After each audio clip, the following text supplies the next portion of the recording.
No Salmo 33, a partir do versículo 8, a palavra de Deus vai estar dizendo assim: Tema ao Senhor toda a terra, temam-no todos os habitantes do mundo, pois Ele falou e tudo se fez, Ele ordenou e tudo passou a existir. O Senhor frustra os desígnios das nações e anula os intentos dos povos. O conselho do Senhor dura para sempre, os desígnios do seu coração por todas as gerações. Feliz a nação cujo Deus é o Senhor, e o povo que Ele escolheu para a sua herança. Amém? No Salmo 144, no versículo 15, também vai dizer mais ou menos a mesma coisa. Diz assim: Bem-aventurado o homem a quem assim sucede. Sim, bem-aventurado é o povo cujo Deus é o Senhor.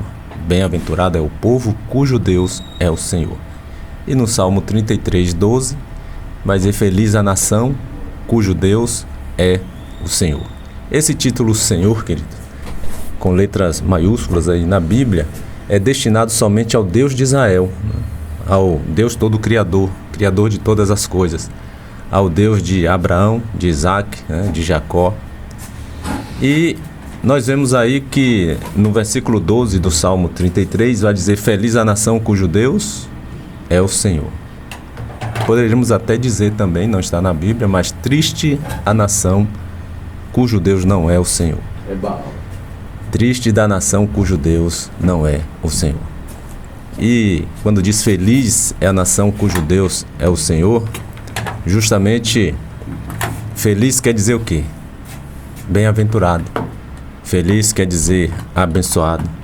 Então, bem-aventurado e abençoado é a nação cujo Deus é o Senhor. E nós percebemos que apesar de Deus, apesar do Senhor ser o Deus ali da nação de Israel, por muitas vezes Israel abandonava. Por muitas vezes Deus deixava de ser o Senhor daquela nação. Por quê? Porque aquele povo muitas vezes ia adorar outros deuses, Deus Baal, Moloque e assim por diante. E por muitas vezes Deus estava deixando de ser o Senhor daquela nação, deixando de ser o Senhor daquele povo. E o salmo que lemos diz: bem-aventurado, feliz, abençoado a nação, abençoada a nação cujo Deus é o Senhor. E nós podemos observar que nos nossos dias, nos dias atuais, na verdade nenhuma nação tem Deus como Senhor na sua totalidade, 100%. Mesmo aquelas nações que se dizem cristãs, não tem na sua totalidade essa adoração ao Deus verdadeiro, ao Deus da Bíblia, ao Deus criador de todas as coisas, ao Deus de Abraão, Isaac e Jacó, como é feita muitas referências dessa forma na Bíblia, ao Deus criador de todas as coisas. Mas nós sabemos que existem aqueles países que primam pelos princípios da palavra, priorizam os princípios da palavra, os princípios bíblicos do que outros. Tem uns países que têm mais respeito, que têm mais submissão aos princípios da palavra de Deus do que outros países, mesmo todos sendo cristãos. O certo é que a nação, ou seja, o país que se distancia cada vez mais dos princípios da palavra de Deus, vai sofrer sempre as consequências por isso. Quanto mais nós nos distanciamos da luz, mais de trevas nós somos tomados. Quanto mais você se distancia de Deus, mais o mal sucede na sua vida. O mal e a desordem sempre irá crescer naquela nação, naquele país que se distancia dos princípios da palavra de Deus. A violência sempre aumentará. Será algo sempre cada vez mais comum em uma nação que se distancia cada vez mais dos princípios da palavra do Senhor. Assim também podemos estar aplicando às nossas vidas. As nossas vidas. Feliz o homem cujo Deus é o Senhor. E quanto mais nós nos distanciarmos de Deus, mais sofreremos por conta dessa distância. Nós podemos aplicar à nossa família. até mesmo a nossa cidade, o estado ou a empresa que você tenha, né? Feliz a família cujo Deus é o Senhor. Feliz da empresa cujo Deus é o Senhor, né? Deus está ali, tendo a primazia, tendo todos os seus princípios ali respeitados e obedecidos na sua empresa. Feliz da cidade cujo Deus é o Senhor. Mas aquela cidade que prima mais por conceitos humanos, que vive mais uma idolatria, essa cidade não estará sendo feliz, não está sendo bem-aventurada, não está sendo uma cidade abençoada, porque ela deixa de primar pelos princípios da palavra, ela está primando por outros conceitos meramente humanos. Mas feliz a cidade cujo Deus é o Senhor. Feliz o estado cujo Deus é o Senhor.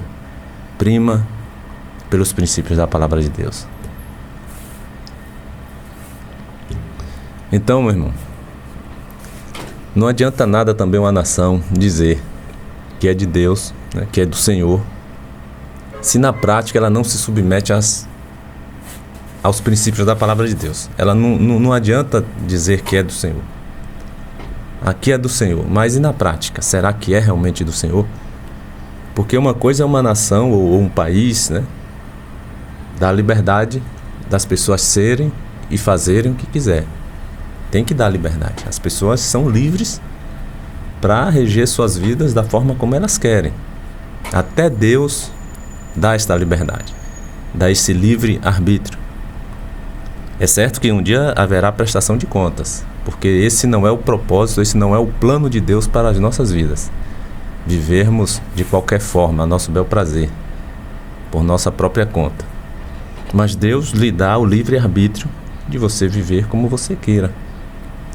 Inclusive lá em Eclesiastes 11, versículo 9, diz assim, ó: Alegra-te, jovem, na tua juventude, e recreie-se o teu coração nos dias da tua mocidade. Anda pelos caminhos que satisfazem ao teu coração e agradam aos teus olhos. Sabe, porém, que de todas estas coisas Deus te pedirá contas. Eclesiastes 11, versículo 9. Você pode andar como você quiser, satisfazendo ao teu coração e agradando aos teus olhos. Mas a palavra diz que de todas estas coisas Deus te pedirá contas. Deus dá liberdade, meu irmão. Mas Ele não aceita tudo o que você faz. Uma coisa é Ele te deixar livre para você optar o que é que você quer da vida. Deus te dá essa liberdade, mas Ele não vai aceitar tudo o que você venha a fazer. Então uma coisa, querido, é a nação da liberdade para as pessoas serem livres, para serem o que elas quiserem ser, para fazerem o que elas quiserem fazer. Uma coisa é a nação desta liberdade para as pessoas. Não vai estar repreendendo, recriminando ninguém, porque não está se alinhando aos princípios da palavra. Por mais que um país seja cristão, não pode estar ali recriminando, punindo. A pessoa é livre. Ela vai um dia prestar conta a Deus. Então uma coisa é a nação dar essa liberdade para a pessoa ser ou fazer o que quiser, mas outra coisa é a nação legalizar muitas vezes projetos, legalizar muitas vezes através de leis, práticas contrárias aos princípios da palavra de Deus. Isso é que está errado. Uma nação cujo Deus é o Senhor, essa nação ela não vai estar aprovando leis que choquem com os princípios da palavra de Deus, que irão contra os princípios da palavra de Deus. Por exemplo, eu vou dar aqui um exemplo. Ouve-se falar, eu não sei se já foi feito, eu não tive tempo até de fazer essa pesquisa, da legalização da prostituição. A legalização da prostituição. Você acha correto legalizar algo no país que a palavra de Deus condena? A palavra de Deus condena a prostituição. Diz que não herdará o reino de Deus os que praticam a prostituição. Mas há países, parece até que já legalizaram, e outros em discussão de legalizar, tornar isto uma profissão. O que você acha a respeito disso? Você acha correto um país, principalmente que se diz cristão, estar fazendo leis e projetos que legalizem isto? Se a sua resposta foi sim, porque todos devem ter os seus direitos protegidos, observe o quanto estamos nos distanciando dos princípios da palavra de Deus. Porque às vezes queremos realmente ver todos os seus direitos protegidos. Mas até que ponto? Se nos declaramos muitas vezes uma nação cristã, qualquer nação que se declara cristã, até que ponto nós queremos fazer o bem ao próximo, mas ferindo e transgredindo os princípios da palavra de Deus?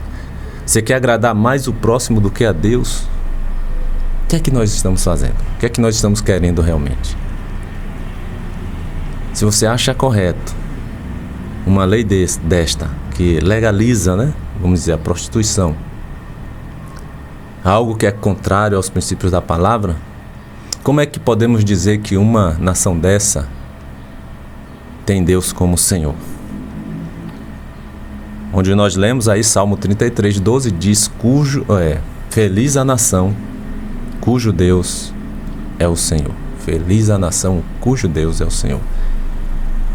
Não adianta apenas dizer que é do Senhor, mas na prática nós temos que mostrar se realmente nós somos ou não do Senhor. A nação tem que mostrar na prática, se quer realmente uma nação abençoada, uma nação próspera, ela tem que mostrar na prática que realmente ela é do Senhor. E quando aprovamos leis como estas, nós não estamos sendo uma nação realmente cujo Deus é o Senhor. E é por essas e outras razões aí que a violência aumenta cada vez mais em nações que não estão muitas vezes primando pelos princípios da palavra de Deus. Aí você vai ver a violência crescer de forma estrondosa. Você vai ver a violência sempre aumentar. Coisas que não existiam naquela nação passam a existir. Violências absurdas, que a gente só ouvia muitas vezes falar em outros países, em outras nações, vai começar a existir naquela nação. Sabe por quê? Porque cada vez mais aquela nação está se distanciando dos princípios de Deus, dos princípios da palavra. Ao invés de cada dia mais se apegar aos princípios. Se nós formos lembrar, nossos pais, nossos avós viveram em uma geração que temia mais a Deus, tinha mais respeito a Deus, tinha mais respeito ao Senhor, tinha mais respeito aos princípios da palavra de Deus.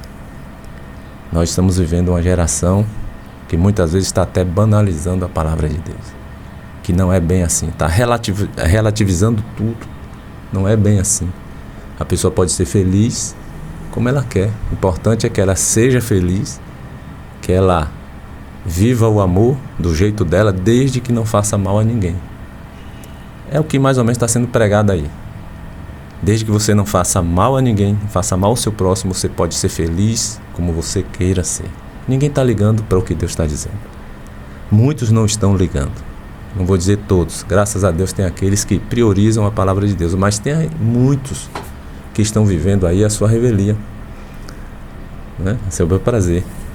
Não estão se importando com o que assim diz o Senhor, o que está dizendo a palavra de Deus, os princípios da palavra de Deus.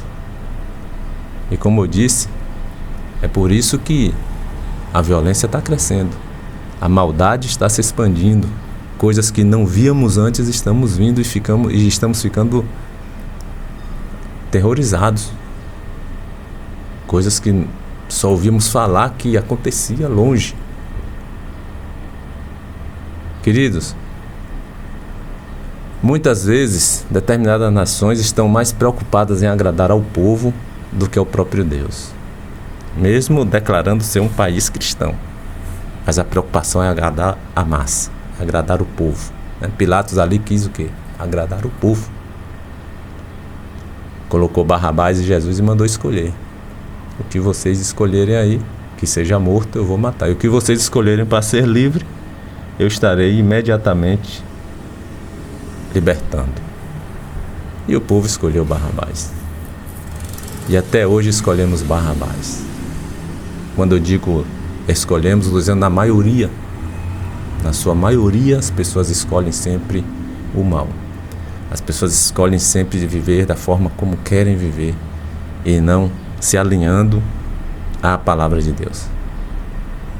Salmo 33, versículo 12 diz: feliz a nação cujo Deus é o Senhor, e o povo que ele escolheu para a sua herança.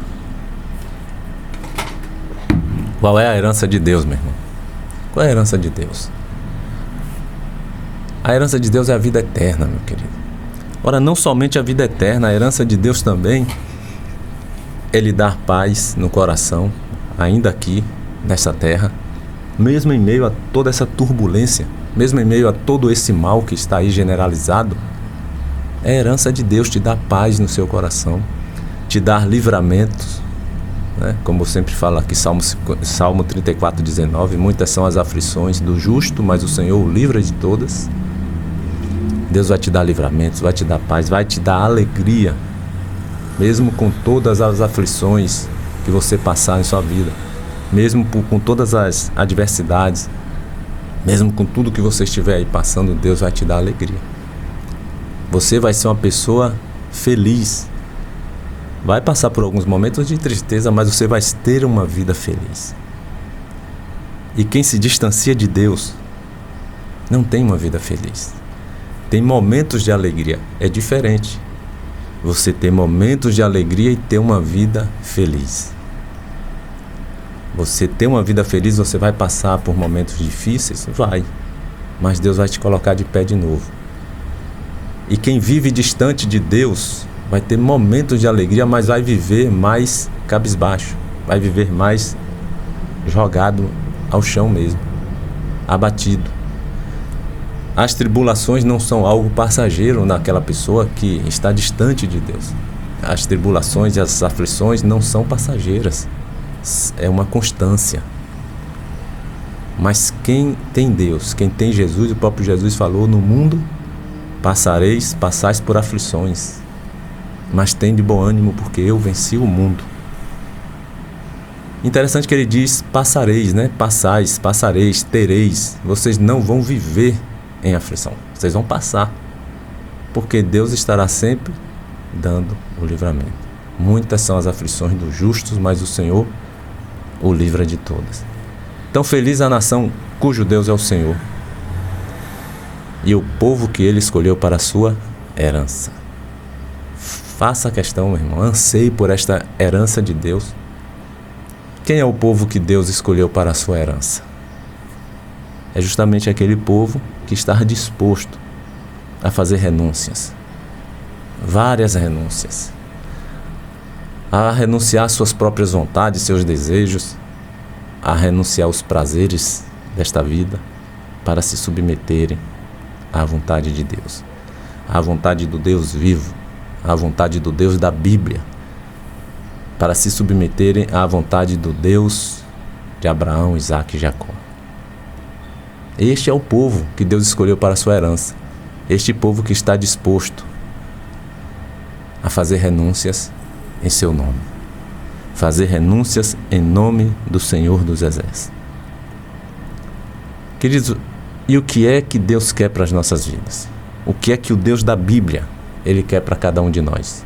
Simplesmente que nós o obedeçamos, que nós estejamos sujeitos a Ele, que nós nos submetamos à sua própria vontade, a começar reconhecendo Jesus como Filho de Deus, como seu próprio Filho e como Senhor de nossas vidas. A começar por aí. Se você quer agradar a Deus, obedeça, submeta-se a Ele. A primeira vontade que Deus quer que você faça logo é reconhecer Jesus como seu Filho e como o enviado, o Cristo, o Messias, o Senhor das nossas próprias vidas. Isso é o que Deus quer. O que Deus quer é que uma nação inteira se dobre a Ele, se dobre aos seus princípios e procure sempre estabelecer ali leis, projetos, direitos, seja o que for, que não venham a transgredir os seus princípios, que não venham a transgredir a sua palavra, que não venha a transgredir aquilo que Deus quer para cada um de nós. Por exemplo, queridos, se ouve falar, né? Se ouve falar de países ou de projetos ou leis em que pequenos furtos não será mais crime. Pequenos furtos não vai ser mais crime. Desde que seja estipulado ali de um valor para baixo, a pessoa vai poder fazer aquele furto e não vai ser criminalizado por causa daquilo. Queridos, isso quer dizer o quê? Que o sujeito está liberado a praticar esses pequenos furtos, principalmente se for para saciar a sua fome. Ele não vai ser criminalizado por causa daquilo. Agora imagine o caos que será estabelecido em uma nação se realmente isso vier a acontecer. E parece-me, não vou lhe dar certeza, como eu disse, eu não tive muito tempo para pesquisar, mas parece-me que tem países que já aprovou isso aí, descriminalizando pequenos furtos. E é isso que realmente a palavra de Deus diz. Então a gente vê que na palavra de Deus, furto é furto, meu irmão. Independentemente do seu tamanho, se é pequeno, se é grande, da sua dimensão. Furto é furto, roubo é roubo. E é pecado. E se é pecado, você se distancia de Deus. Se é pecado, Deus não está sendo o Senhor na sua vida. Feliz a nação cujo Deus é o Senhor. Mas se a nação aprova leis como estas, está se distanciando de Deus, não está tendo Deus como Senhor. Feliz é a nação cujo Deus é o Senhor, mas triste da nação cujo Deus não é o Senhor. E muitas nações na prática mostram que Deus não é o Senhor daquela nação. Não adianta dizer, foi pouco, foi um furto pouco, foi um roubo de pequeno porte. Não importa, pecado sempre é pecado. Jesus chega a dizer lá em Lucas 16, versículo 10, quem é fiel no pouco, também é fiel no muito. E quem é injusto no pouco, também é injusto no muito. Então, quem não consegue ser fiel no pouco, meu irmão, não vai ser fiel no muito. Aquele que é infiel no pouco, vai ser também fiel no muito. E para Deus, tudo é pecado. Não importa se foi R$1, se for a nota de R$200 que você roubou. É pecado do mesmo jeito. A palavra de Deus diz que o ladrão, ele não vai herdar o reino de Deus. E aí como é que uma nação aprova leis, projetos, descriminalizando ali o ladrão de pequeno porte? Não tem isso na palavra de Deus. Feliz a nação cujo Deus é o Senhor. Como é que nós queremos ser felizes, bem-aventurados, abençoados, prósperos? Como é que uma nação quer ser tudo isto se está aprovando leis e projetos, muitas vezes, que vai contra os princípios da palavra de Deus? Não tem como. Na Bíblia, o ladrão não herdará o reino de Deus, independentemente da dimensão do roubo, se é pouco ou se é muito. Lá em 1 Coríntios 6:9 e versículo 10 diz, nem impuros, nem idólatras, nem adúlteros, nem efeminados, nem sodomitas, nem ladrões, nem avarentos, nem bêbados, nem maldizentes, nem roubadores herdarão o reino de Deus. 1 Coríntios 6, versículo 9 e 10. Então, triste da nação que não se submete aos princípios do Senhor, né? Triste da nação. Triste também daquela pessoa que não se submete aos princípios da palavra de Deus. Fica querendo viver da sua maneira, de qualquer jeito. Triste da pessoa que também não se submete. Não é só a nação, não.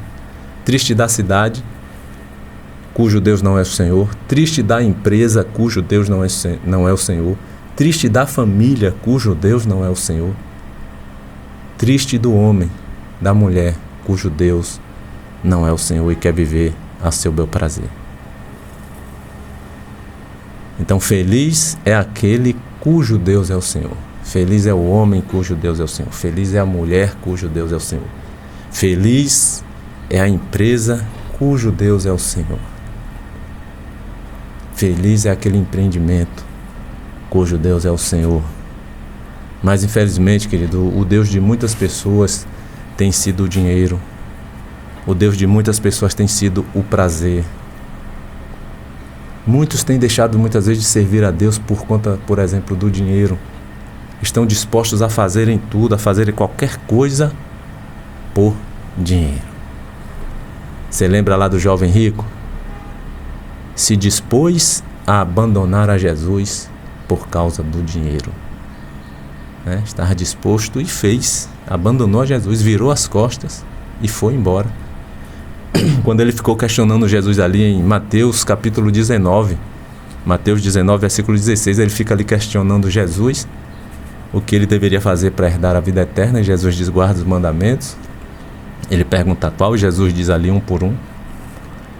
E ele insistindo, Jesus diz: olha, se queres ser perfeito, então vai e vende tudo o que tendes, dá aos pobres, depois vem, segue-me, terás um tesouro nos céus. E o texto vai dizer que o jovem rico tomou a triste decisão de abandonar a Jesus.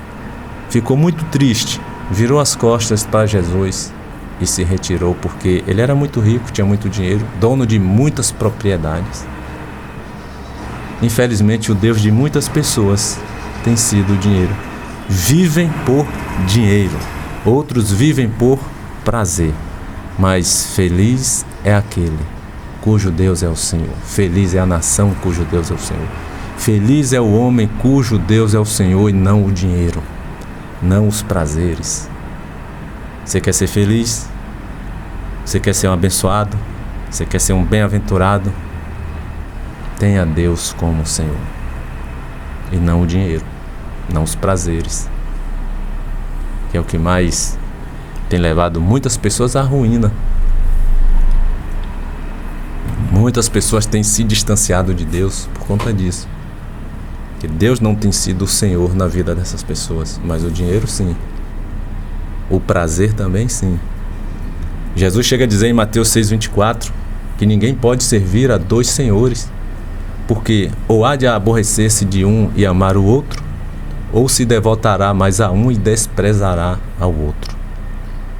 Não podeis servir a Deus e às riquezas.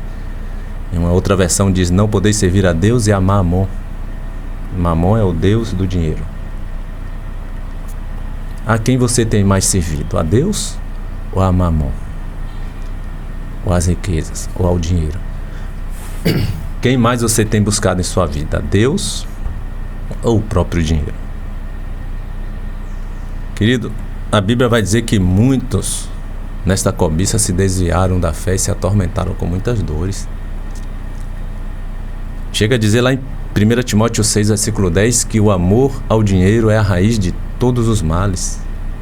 E muitos nessa cobiça, alguns nessa cobiça se desviaram da fé e se atormentaram com muitas dores. Que você não seja esse. E aí vem um conselho no versículo 11, 1 Timóteo 6, 11. Mas tu, ó homem de Deus, foge destas coisas, segue a justiça, a piedade, a fé, o amor, a paciência e a mansidão. Esse é o conselho da palavra de Deus. Não há pecado em ser rico, não há pecado em estar ganhando muito dinheiro, mas o seu coração está aí naquilo, a ponto de você estar ambicioso, né, por aquilo. Aí está o pecado. Não há pecado em você ter. O pecado está como você lidar com aquilo. Que aquilo que você tenha em excesso sirva até para ajudar o próximo. Sirva para investir também no reino de Deus. Você está ajudando o próximo, você está investindo no reino de Deus. Promova o reino de Deus com os recursos que o Senhor tenha te dado. E aí Deus vai estar se agradando de sua vida, meu irmão. O que significa uma nação ter Deus como Senhor, meu irmão? O que quer dizer Senhor para você? Quer dizer o quê? A gente vai ver aqui o significado da palavra Senhor, quer dizer dono, proprietário daquilo. Você lembra no tempo da escravatura, por exemplo? Cada escravo tinha o seu senhor. Ou seja, cada escravo tinha o seu dono, tinha o seu proprietário. E ai do escravo que desacatasse ao seu senhor. Senhor humano, né? O seu dono, o seu proprietário. Ai do escravo. Era levado ao tronco e muitos até morriam. Mas o que eu quero te dizer com isso Que o que significa ter Deus como Senhor é você declarar, você está declarando que Deus é o seu dono, Deus é o seu proprietário. Sua vida está nas mãos daquele que é dono de você, na mão daquele que te criou. Deus é o nosso dono, Deus é o nosso proprietário. Nós somos, na verdade, propriedade exclusiva de Deus. É o que diz a palavra de Deus em 1 Pedro 2, versículo 9. Olha o que diz aí, 1 Pedro 2, versículo 9. Vós, porém, sois raça eleita, sacerdócio real, nação santa, povo de propriedade exclusiva de Deus, a fim de proclamardes as virtudes daquele que vos chamou das trevas para a sua maravilhosa luz. Então nós somos um povo de propriedade exclusiva de Deus. Por isso que Deus é o nosso Senhor, porque Ele é o nosso dono. Ele é o nosso proprietário e nós somos propriedade exclusiva de Deus. Uma nação cujo Deus é o Senhor, ela vai ter sempre paz. Por mais que venham as tribulações, as adversidades, mas vai ter paz, porque Deus está no controle, Deus está na direção. Agora, triste da nação cujo Deus não é o Senhor, como eu disse aqui, muitos na prática mostram que Deus não é o Senhor daquela nação, porque vão fazer leis e projetos que vão contra os princípios da palavra. Na prática, está mostrando uma coisa que muitas vezes na teoria está dizendo outra. Mas a nação cujo Deus é o Senhor, ela vai ter paz. O próprio Jesus disse: deixo-vos a paz, a minha paz vos dou, não vos-la dou como o mundo a dá. Então não se turbe o vosso coração, nem se atemorize. João 14, 27. Agora imagine uma nação que não se submete aos princípios da palavra de Deus. Será um povo sem paz. Você com certeza quer paz, não quer? Quem é que não quer paz? Mas você busca o Senhor? Você se submete ao Senhor? Você é um homem ou uma mulher cujo Deus é o Senhor? É bonito muitas vezes falarmos na prática que sim, ou na teoria que sim. Mas na prática, verdadeiramente, Deus tem sido o Senhor, da sua vida. E eu vou estar encerrando aqui lendo Isaías 55, a partir do versículo 6. Isaías 55, a partir do versículo 6, diz assim: buscai o Senhor enquanto se pode achar, invocai-o enquanto está perto. Deixe o perverso o seu caminho, o iníquo os seus pensamentos, converta-se ao Senhor, que se compadecerá dele, e volte-se para o nosso Deus, porque é rico em perdoar. Porque os meus pensamentos não são os vossos pensamentos, nem os vossos caminhos os meus caminhos, diz o Senhor. Porque assim como os céus são mais altos do que a terra, assim são os meus caminhos mais altos do que os vossos caminhos, e os meus pensamentos mais altos do que os vossos pensamentos. Porque assim como descem a chuva e a neve dos céus, e para lá não tornam, sem que primeiro reguem a terra e a fecundem, e façam brotar para dar semente ao semeador e pão ao que come, assim será a palavra que sair da minha boca, não voltará para mim vazia, mas fará o que me apraz e prosperará naquilo para que a designei. Amém? Deus diz: assim será a palavra que sair da minha boca, ela não voltará vazia, mas fará o que me apraz e prosperará naquilo para que a designei. Isaías 55, 11. Que você realmente possa ser um homem, uma mulher, cujo Deus é o Senhor. Que você possa ter uma família cujo Deus é o Senhor. Se você tem algum comércio, alguma empresa, que neste comércio realmente possa ser do Senhor. A empresa cujo Deus é o Senhor. Uma cidade cujo Deus é o Senhor, um estado, um país, uma nação cujo Deus é o Senhor. Amém, queridos? Deus te abençoe, que Deus abençoe a toda a sua família. Senhor, queremos neste momento mais uma vez te agradecer, render a ti todo o nosso louvor, nosso louvor, toda a nossa gratidão, porque até aqui o Senhor tem nos ajudado, Pai. E que de fato nós sejamos homens e mulheres cujo Deus seja o Senhor. Não só na teoria, mas principalmente na prática. Que nós possamos mostrar isso no nosso dia a dia, nas nossas atitudes, nos nossos procedimentos, nos nossos pensamentos, na nossa maneira de falar, em toda a nossa maneira de viver. Que nós possamos mostrar que Tu és o nosso Senhor. Que o Senhor esteja ouvindo a cada filho Teu neste momento, que está te pedindo algo, que o Senhor socorra-os conforme a Tua vontade e o Teu querer, Senhor. Nos dê mais um dia debaixo da Tua graça, Tua proteção. É o que nós pedimos e agradecemos, em nome de Jesus.